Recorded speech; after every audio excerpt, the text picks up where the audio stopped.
This is a public service announcement brought to you in part by me. So the game has released his newest album, Drillmatic, Heart versus Minds. Um, a mouthful of a title, not one I wonder if it is a bit too. It makes me wonder.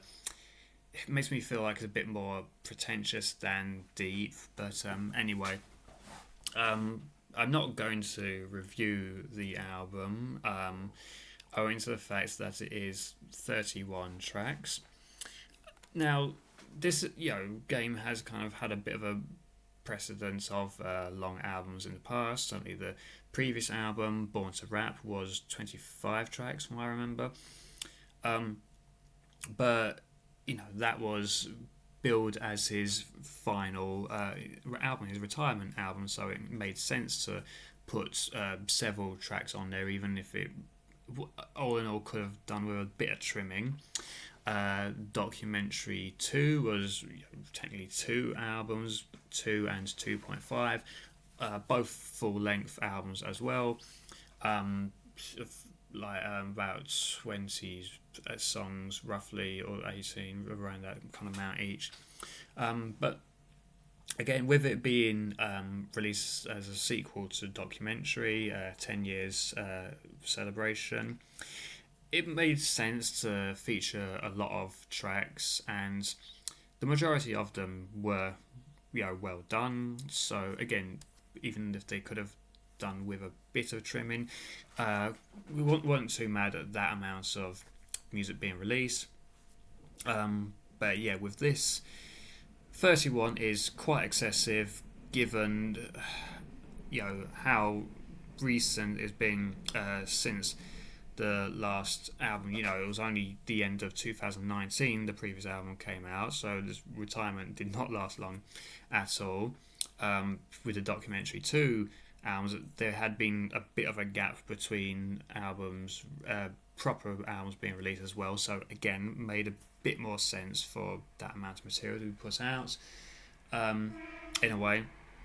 So it's a bit of a similar situation to Logic's Vinyl Days, which 30 tracks being released not long after a well done retirement album. But at least with that project, the majority of them were short tracks or interludes, skits. So it's at least easy to get through in that sense. I mean, this album, all the tracks appear to be full length. So the album comes at like 2 hours, and it's not being billed as like a double album project or anything like the Heart album versus the Mind album or anything like. Again, don't know how the title plays into the album at all, but it feels like a bit too much of a slog to get through. So not going through it. Right now, the 2 tracks I have gone out of my way to listen to, however, I've heard obviously heard the single Easy before, and some of the other songs which came out before, which I don't think actually made it onto the album. So lots of songs were recorded for this. And again, I can appreciate Game wanting to try and release as many, record as many songs as he can to prove how strong an artist he is. But bit too much, I think. But again, the 2 tracks that I have gone our way to listen to. The first one, Start From Scratch 2, sequel to the documentary track Start From Scratch.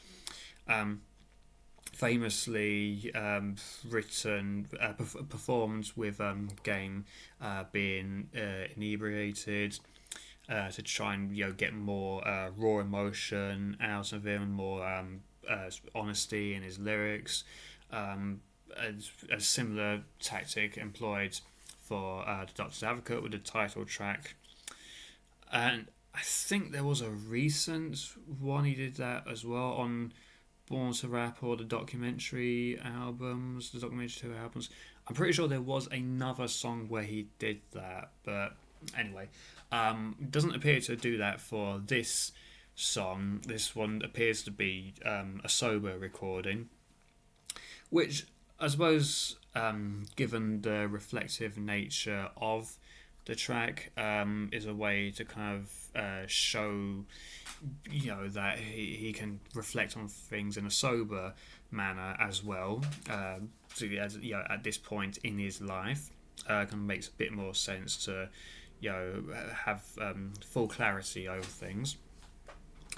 So yeah, I mean, a lot of it is kind of things we're already aware of, the unit breakup, and what things perhaps could have been done. It could have been said and done differently to prevent that from happening. His issues with Jay-Z stemming from a long time. I think before he actually got signed to Aftermath, and around the time of courting Rockefeller as a home label. It's interesting today he notes that he hasn't spoken to Jay since that initial misunderstanding, which is, I mean, apparently, because it's supposed to be Jay-Z is supposed to help clear a lot of the samples for this album. So I don't know if it just means that they haven't spoken face to face, or just left messages, or gone through other people or whatever. But for a game to sort of not have actually spoken with Jay for 20 years nearly, I mean, it goes to say a lot about how that situation, or how Game took on that situation, I suppose. There's a reference to Game being angry at the Grammys when Missy won or something like that. The Grammys that Game was nominated at, Missy did win an award, not one that Game had been nominated for. So it wasn't even a hip hop one. So I'm not quite sure what that's a reference to. I mean, Game didn't win any Grammys then, and actually was nominated in one of the same categories as Missy, which neither of them won. But yeah, again, this is as a reflection of that situation. Is interesting to hear. There's a reference at the beginning to Mobb Deep, mentioning that Havoc produced the first track that actually made it on to the document, was recorded for the documentary, Don't Need Your Love, which is cool to really get that confirmed. I mean, you can hear in the song that it was recorded before the other ones, but again, nice to get that clarified. And I think the Mobb Deep reference kind of, it seems to tie in with the facts he seems to use the same sample from Getaway, with the Getaway refrain that plays throughout this verse. So again, nothing particularly profound on here, but as a way of just some more recent reflections since the days of the documentary, it's fine. And the Game has done sequels to songs before, notably Like Father Like Son 2 of the documentary 2. So perhaps as a way of getting another sequel track, which it does do reasonably well, it's fine, kind of does its job really. So again, it's just to hear that sequel, just why I wanted to listen to that track most out of anything on here. The other track I listened to, also just out of morbid curiosity, the Black Slim Shady, which is already kind of like the most infamous song on the album for being a diss song towards Eminem, and for being 10 minutes long at least. Really don't think it needs to be 10 minutes long, but with that, again, it's just a way for a game to try and get out as many rhymes and just make as many extended verses as possible. Which, if that is supposed to be kind of like a deliberate pastiche of Eminem and his recent tendency for doing really long verses and overfilling verses with rhymes and raps or whatever, then I can kind of see the purpose of it, but it does fall for the same pitfalls that M does when he does that. In terms of the disses themselves, again, there's nothing really that we haven't heard other people say about M before.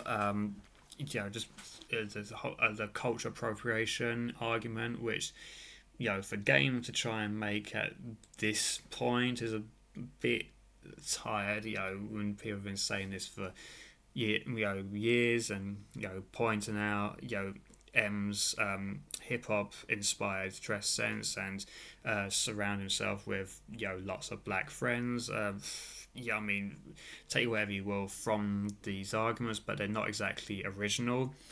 Again, bringing up the kind of the split from Aftermath,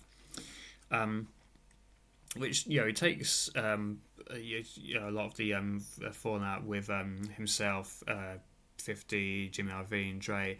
In all that situation, M was kind of like the least impactful player of it, so to kind of target him with any of that is a little bit of a reach, but still, we get some talk about the fact that Dre executive produces all of M's stuff, and M's still on the label, or Game only got the one album from Doctor's Advocate, didn't get Dr. Dre executive producing.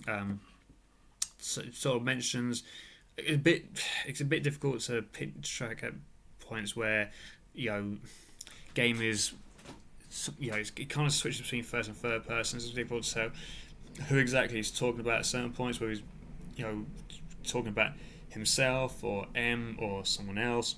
There's a bit where he appears to be talking about he mentions Dre not really speaking up about things, but 50 is always speaking up about things, so maybe 50 could write some diss for Dre.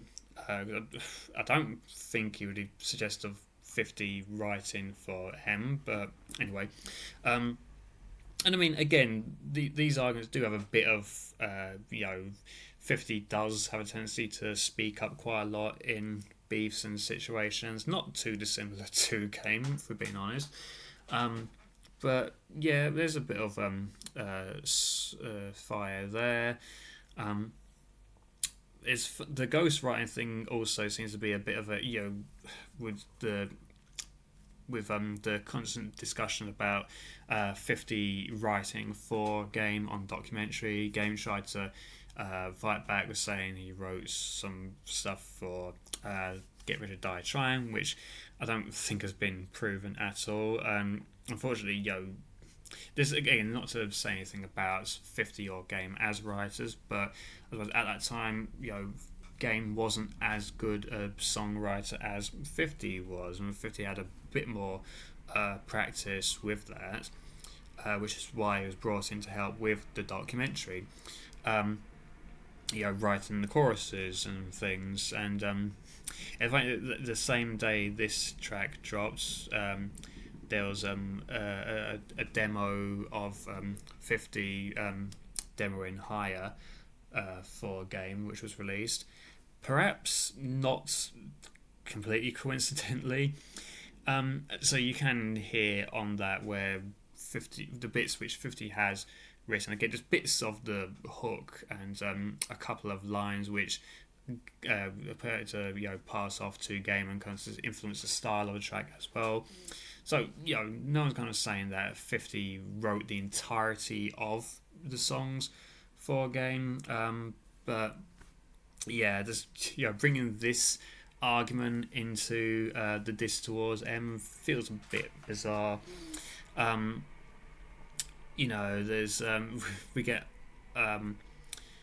sort of at the beginning and in the middle we have some skits that involve Marsh, Matthew, Stan's brother, who's in this story an Uber driver, and picks Game up, and eventually it appears Game just like threatens him into taking him to M's house. I believe that's where the story goes.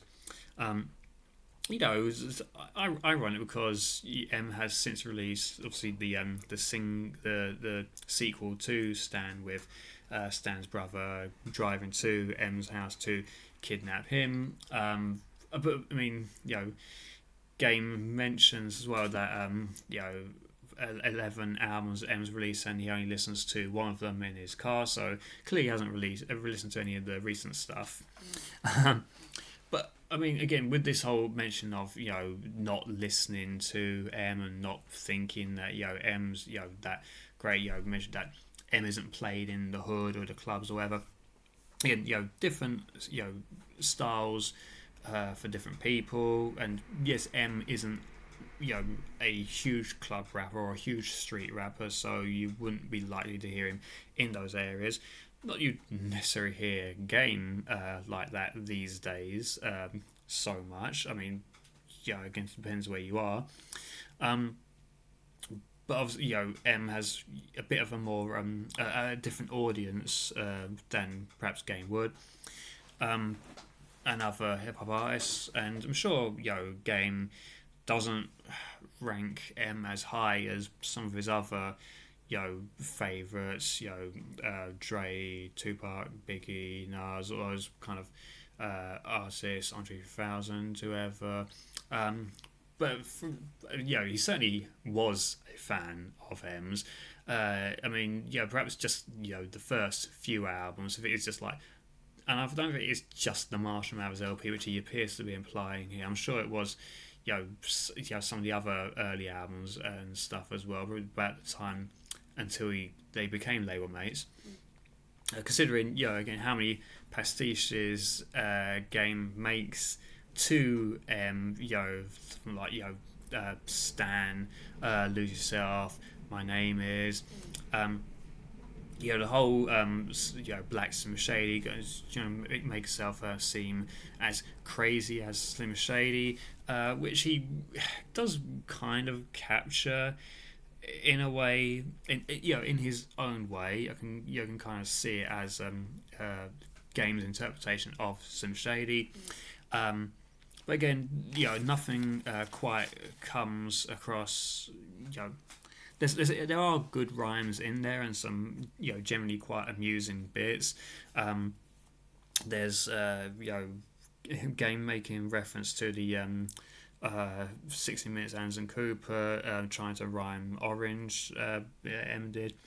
Game has gone off and the thing nothing rhymes with orange after his own rhyme scheme of rhyme silence and things. So a different rhyme.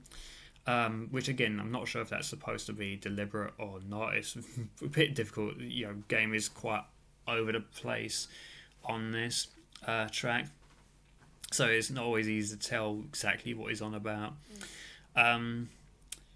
But yeah, so so a lot of the arguments are kind of played out.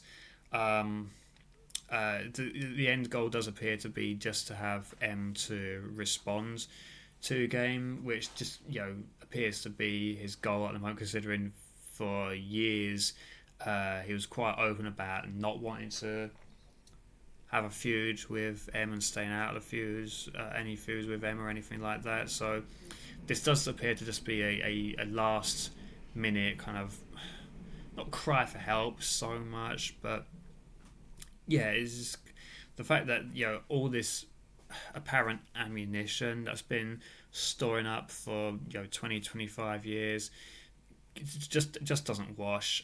But the final sort of respond to me on a Dre beat, seems to think that M's diss to him would be better on a Dre beat.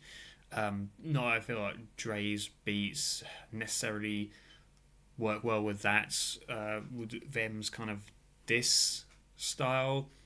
Not to say that it couldn't work, and I'd be interested in if we did get anything like that. It's always good to hear some Dre stuff. Considering Dre has a tendency to with M either do the quite heavy, hard hitting stuff or quite dark, moody kind of stuff, rather than the more kind of vicious uh, nature that M's disses tend to go in. I don't know, but yeah, the end goal just appears to be to get M on a Dre beat to respond to Game. Not that Game's rapping on Dre beats anymore these days. Anyway, this certainly isn't a Dre beat. I think it's just Hit Boy who produced this. Who obviously produces a few tracks on the album. Yeah, so all in all, out of hearing both of these tracks from the album, both are fine in places, but not you know they don't really stoke the desire to listen to the rest of the album. If we're being honest, yeah, it's because I've been gotten like by a game like this before where I haven't been particularly eager to listen to an album, but once you have listened to it, it actually Game does actually do some really really good albums, and I'm sure there are tracks on here which are good. If nothing else, these tracks do prove that Game does still have some rapping talent in him.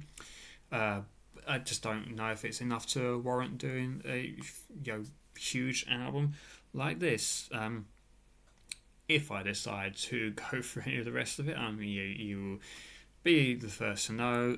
But for now, I'm quite happy just leaving it as this, and yeah, we'll see. I mean, certainly in terms of the feud with M, Game, lyrically isn't quite on M's level. Even this era of M, which isn't the strongest, and even at Game's peak, it's just quite a different style of rapper. So isn't someone who I could feasibly see really taking on M.